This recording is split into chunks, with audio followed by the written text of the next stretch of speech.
Hello, everyone. Today I have a fellow Aussie guest, which is wonderful, connecting with someone from my home country. Always a treat. So today, Veronica, thanks for coming on today and thanks for taking the time to talk with me. It's great to finally meet you. It's wonderful to meet you, David, and thank you for this opportunity. It's an honour. No worries at all. So again, like I ask everyone, I'm always interested in finding out how did you become interested and involved in aromatherapy? How did your aroma journey start? Well, with this process, my aromatherapy started, I think, when I was about 18.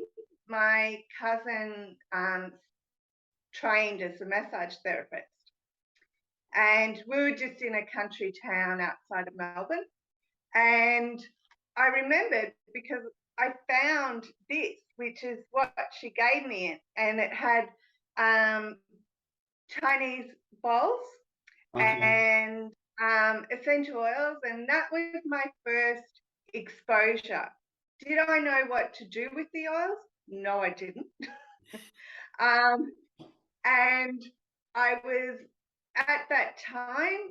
I got the wrong information. Oh, it's okay to buy from the reject shop $2 fragrant oils, and that's what I did for probably 10 years until a friend of mine trained as a beauty therapist, and she had training through companies like In Essence and Perfect Potion, who are based here in Australia. So I quickly found out, no, you don't use these fragrant oils that I've been putting on my skin. And so it started to go. And then in my 30s, of course, I um, did a pharmacy assistant training, and we had aromatherapy as a part of it. And in the end, I was like, I really quite like this aromatherapy. That's what I was employed as a pharmacy assistant. They didn't employ me for wound care or anything like that. It was basically for my aromatherapy knowledge. So Oh wow. from there, I eventually went on. And so it's been different touch points in my life, and I've used it for different things, but it wasn't until my 40s that I did formal training and understood a lot more, and I'm grateful for that. Wow, that's awesome. Yeah. That's awesome. So it's quite interesting to hear about what you mentioned working at pharmacy and for your aromatherapy. That's something I have noticed when I have been back to Australia is that in a lot of the pharmacies there is quite a good selection or of essential oils in the Yeah, there pharmacy. are. Unlike other Yeah, countries that you just don't see a lot in a chemist in a pharmacy at all. Where in yeah. Australia, I remember going back to Mount's pharmacy and a couple of other ones around near my mum's place in Ivanhoe that always stocked essential Oh, oils, yeah. good quality ones too, not really cheap ones. So that's fantastic to see that it's how you got into it, which is Yeah, great. yeah. With the pharmacies, we've got to remember they are in Australia. Yes, they're a pharmacy, but they're also a retail. They're to keep. I don't know what the models are really overseas as well.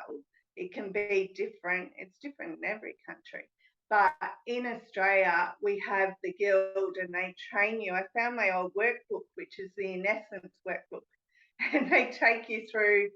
You have a whole day, and it's they mainly hold In Essence, but then they have these other essential oils, and the guild are very much like these are the only ones that should be shown in, and this is what you learn. So they learn from a bit of safety and a bit of properties and things like that.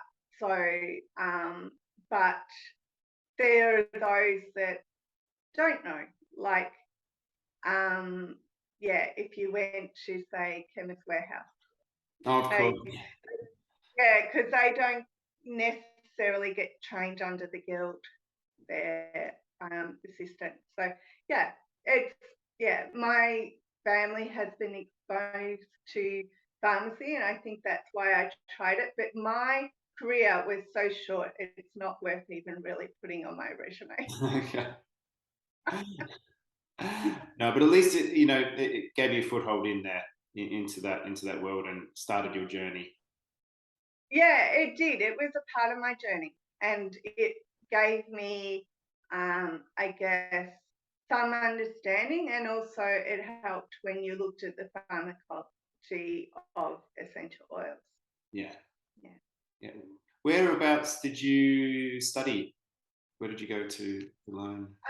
I went to, which is now defunct, it wasn't because of me, the Health Arts College in Box Hill, and it Oh yeah. did, yeah, it had a separate, it was the only one that had a separate, it was aromatherapy, yeah, and you were exposed to different modalities, but to have your training, you did massage therapy as a separate unit. So aromatherapy that we did was at the time not so much like a beautician aromatherapy or a massage aromatherapy. It was aromatherapy looking at prescribing of aromatherapy and the consultation and chemistry. Yes, you looked at the beauty, the skin, etc. But it was a very good, for me, rounding thing. And because I've had relatives who've done massage therapy, I was like, that's too hard for me. I just, I didn't see it as my option. So this really suited me. Okay. So all of Okay. us. Okay. I see. So was that the college in Sorry, everyone, talking Melbourneian to Melbourneian now. Was that in Elgar Road? That one? Or It was called. It's off Elgar Road. It was, not far from Centrelink. I know Behind exactly where it is. Yeah, it's near the Ellington. near the catering college area was down there as well, wasn't it? I think the hospitality. Probably, yeah, because they had a few, and yeah, we were the only, like, further down the road from the actual drive of Box Hill. Um, the only option for in Victoria to have training in kinesiology or massage therapy and aromatherapy and reflexology. So yeah, Okay. had Okay. Well, that's good. I'm glad it was good that it was around. Um, yeah, it was, and so- it was good that I got my degree, and then the next year, unfortunately for those students, it closed down. oh, okay. Oh, okay. Okay. Well, that's good that you were one of the last then to kind of come out of Box Hill School, which I know is a very good school, but in general, there I like Yeah, Box Hill quite a lot. So yeah. after you graduated, what was your next stepping stone? Um, After I graduated, I actually was, when I did my clinic training through the Health Arts College, I decided I want to do consultation. I want to be one-on-one with people and do individual blends. So I set up my home clinic. I've got a beautiful, because I've got a 1940s style type brick home. So at the back, I've got the old sunroom. So that is my clinic space because I have a separate entry into my property. Wow. People they just walk. I mean, that was there from the time I brought it. So it was nice transition. And my sister had finished her massage business that she had in Ballarat. So I got a lot of her cupboards that my dad had made. So that created my clinic space. And so that started my journey of doing individual consultations in the home clinic space.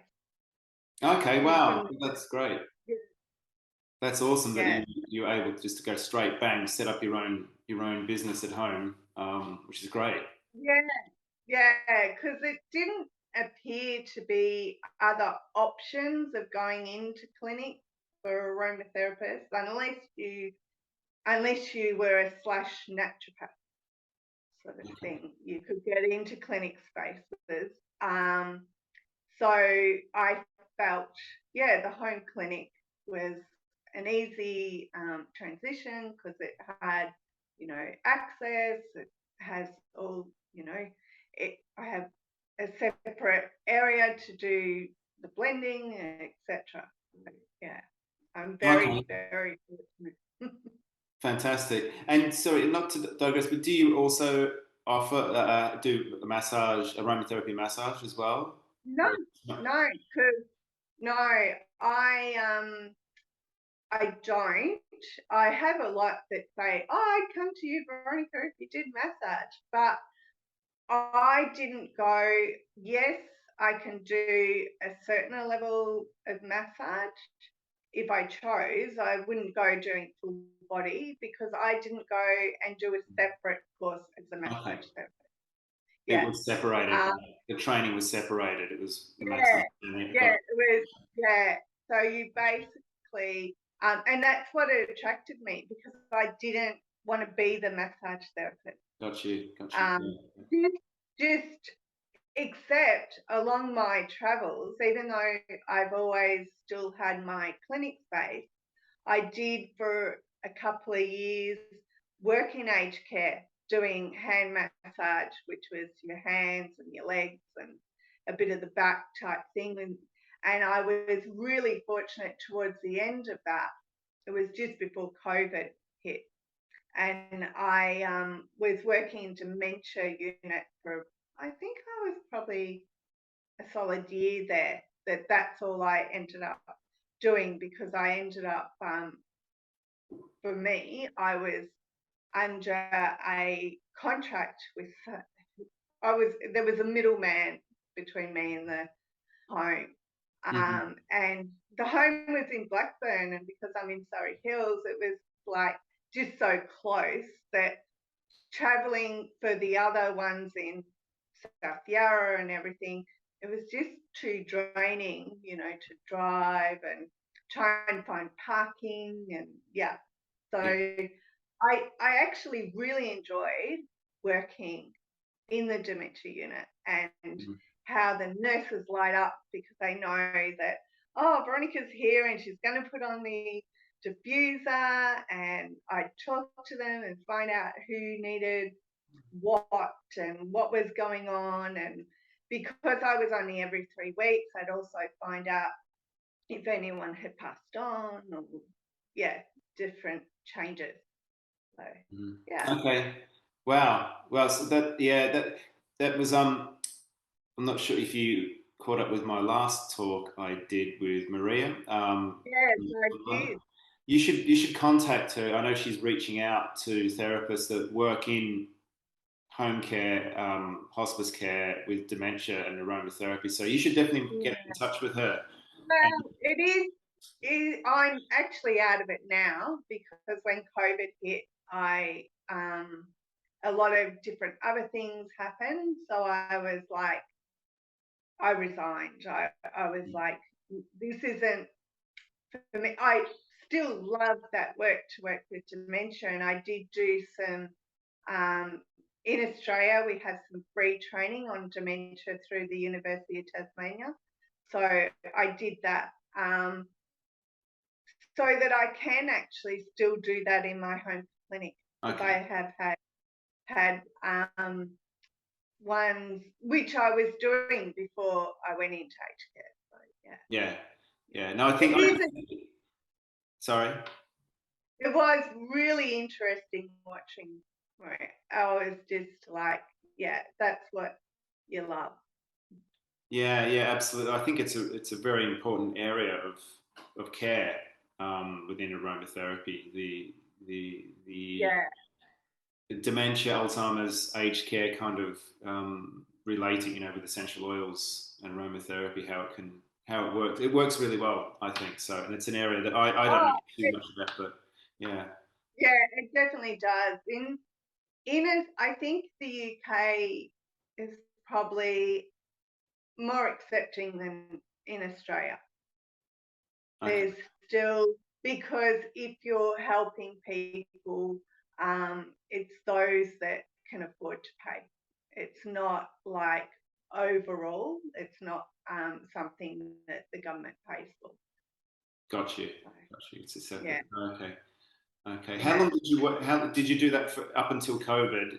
Was it something you did I for? did it, yeah, I did it for nearly 2 years up until COVID. Okay, wow. And yeah, so when COVID hit, I noticed that uh, it it was taxing. It took a lot out of you because of the physical part, and there is an emotional level because you do get a connection to these people there, and when they pass away, it's like sometimes you're like, what?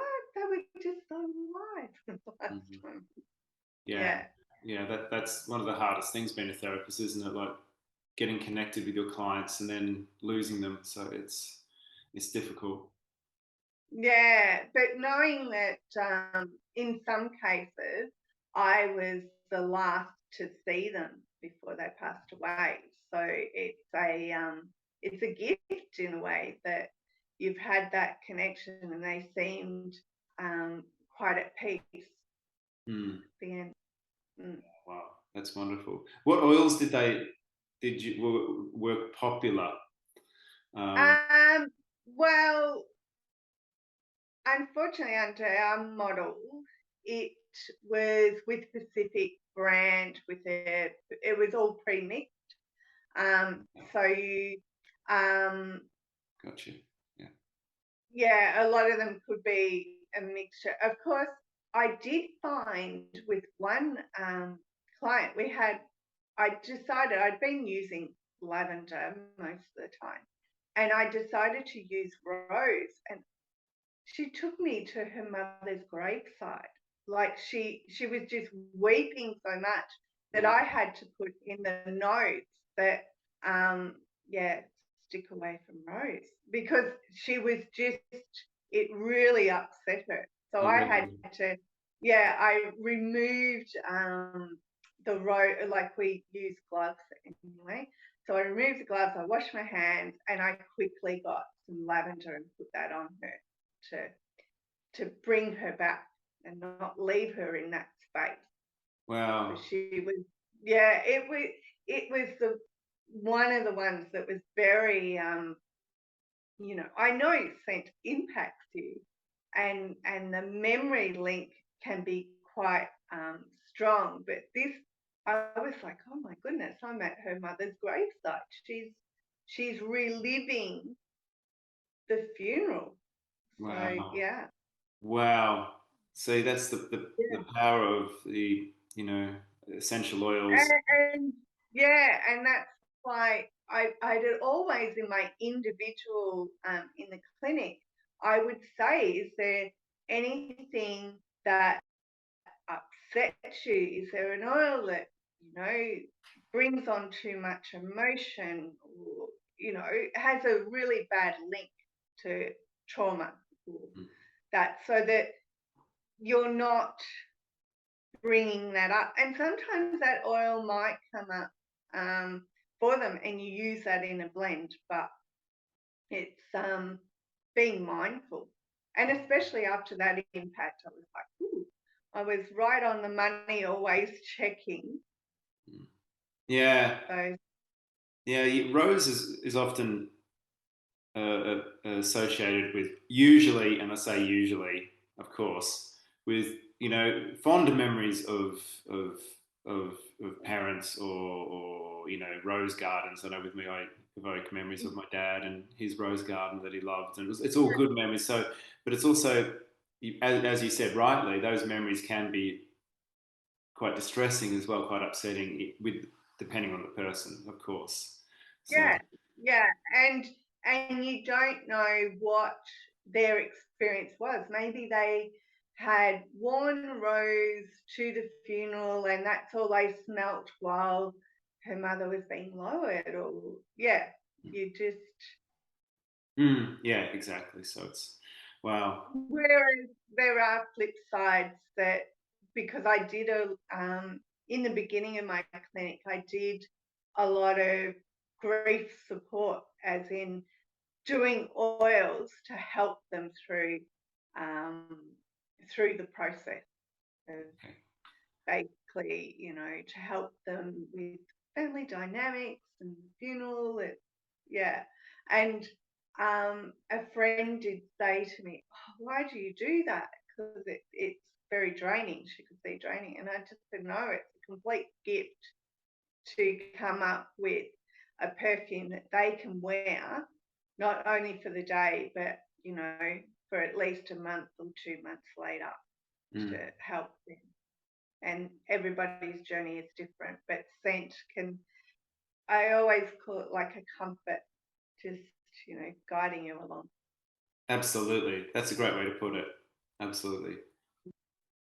So with your home practice now, is a lot of your client base, is it quite a broad selection of people that come to you for different things? Like, do you get people coming to see you specifically for skincare, for example, aromatherapy skincare? Yeah. You know, they may have Um, acne, rosacea, yeah, or eczema that they, or is it more emotional and I think I think it's more emotional.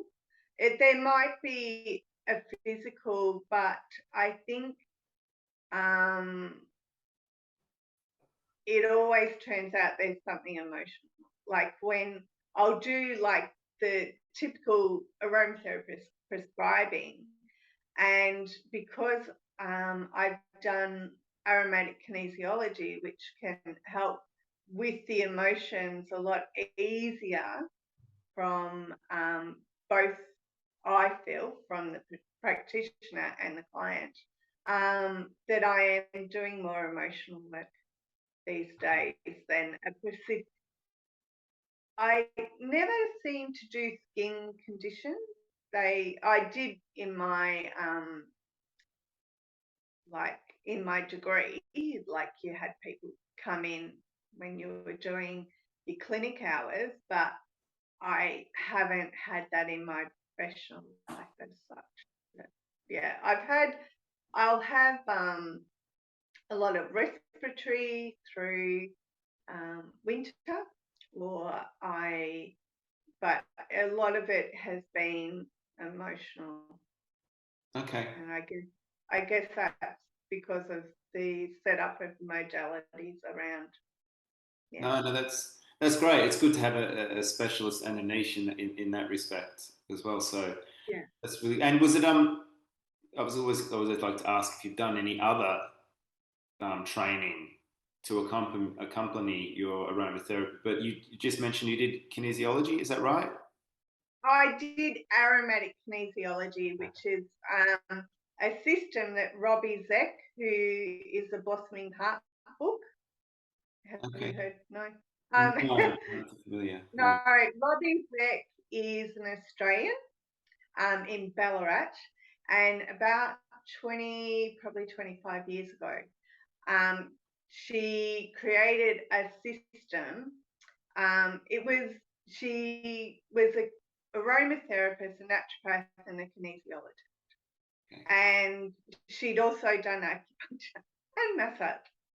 So Robbie created, I think she was in Canada, and they had done um, an aromatic kinesiology through somebody else. And what Robbie does is she sat down and did a reflection of 60 essential oils. So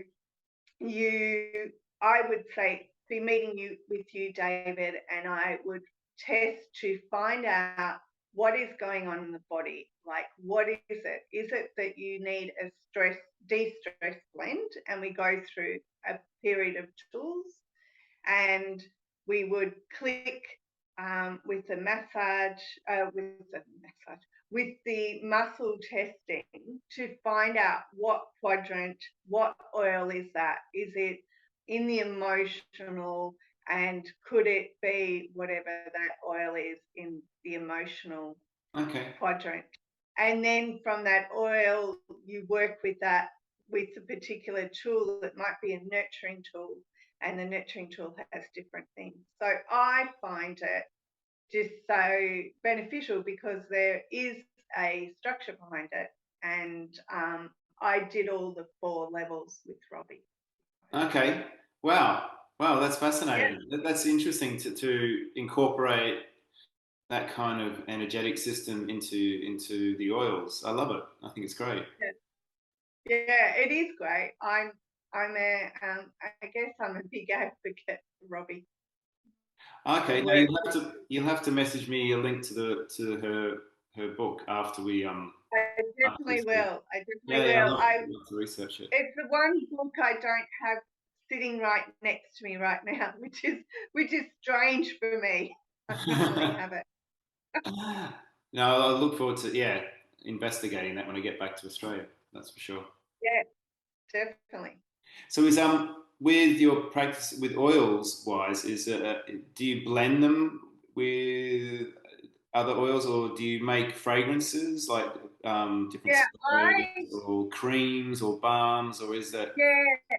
When I started out, I used to sort of have the consultation, and then on the other side, I'd have products that I would just make, because I was going to a lot of business networking meetings, and you were just promoting your business. So I used to make creams and room sprays and roll-ons, and you know, and I was finding it quite difficult because when you're just a sole person, aromatherapist, as opposed to, say, Perfect Potion that can buy in a bulk, that your price has to be a little bit more than just to make a couple of dollars. And then the TGA guidelines in Australia, I was like, oh, this is just the too hard basket. So mm, I do individual blends for people. So they have their consultation, and that could be it could be one oil, or it could be 4 oils. It depends on what we're treating or what we're looking at. Um, if I'm doing aromatic kinesiology, it's always one oil. But if I'm doing aromatherapy, it could be a couple. And I'm really the sniffy stick queen, I reckon. I'm just going to put it out there that I'm, I'm going to have that. I'm going to have that mantle, because I often will have ones come in. They say, "I want to diffuse a blend," and I go, "Oh, it'll be more easier if you have this inhaler and you take it around with you." And when I do aromatic kinesiology, if we've had retreats, and at the end of the retreat, like when we're updating our information, I I put the oils that have come, like we'd have a group oil and an oil for myself. I put that in an inhaler, and I carry that around to remember that learning, and okay? to Yeah, better reach. yeah. Trigger the recall the memory. Yeah, yeah, yeah, yeah. Yeah, That's excellent. That's awesome. yeah, Speaking of the oils now, what are some of your favorite essential oils? yeah. It's real. I like lime. I've always loved lime essential oil Wow. Okay. because Okay. it. I think. Well, there's two. That's a twofold thing. One is that um, limes. When I turned 18, I wanted a lime in my vodka, because, like, that is such an elite thing, instead of a beer. Um, so and the first essential oil that I ever brought was a lime essential oil. there was a lady who was selling it at a market, and she had a real big range of citrus oils, and I just like picked a line essential oil, and I always find that it brightens your day and it's uplifting, and it's easy. It blends fairly easily with most essential oils, and of course I love all the Australian oils. And in the past 10 years, we have essentially Australia, Greg, he has such a big range that you even have an Australian rose essential oil now. Okay. And there's rose myrtle. I love honey myrtle. Absolutely love honey myrtle. It's yeah, it's Wow. really quite yeah.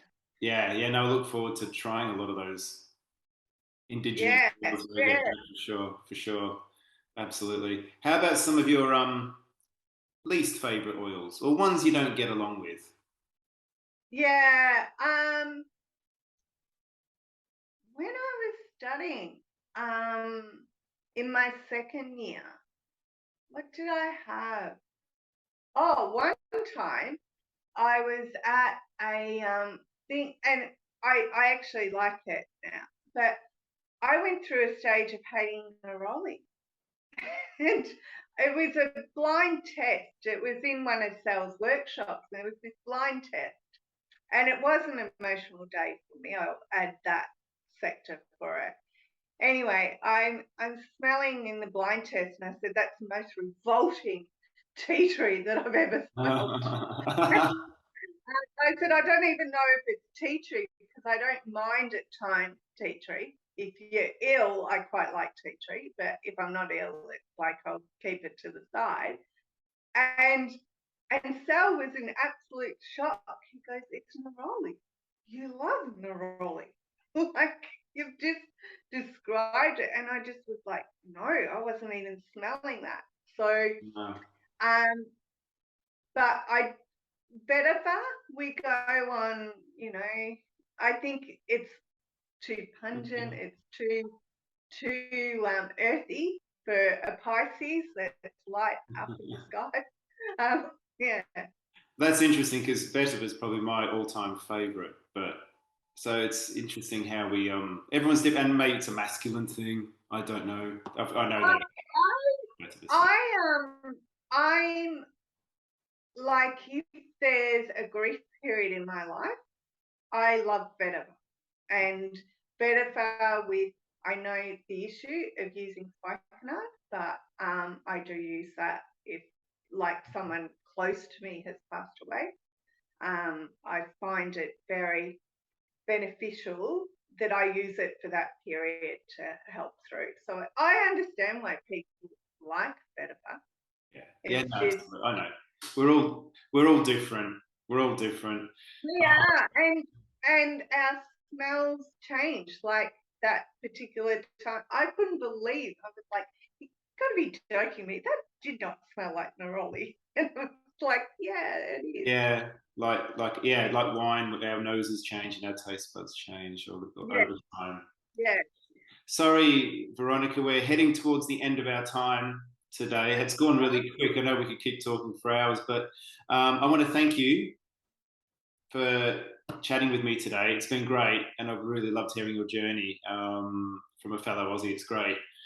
Is it okay if I put your contact details down here? Yeah. If in case anyone wants to get in touch with you, is that okay? And your website? And, yeah. Look, I'd appreciate it because on my website I have blogs each month on a particular emotional or physical issue. So yeah. Fantastic. Well, I look forward to following you on that as well, and also look forward to seeing you next month. Yes. Thank you, David. All right. Thanks, Veronica, for your time today, and we'll speak again soon. Thanks a lot. Yeah. Thanks. Bye. Bye bye.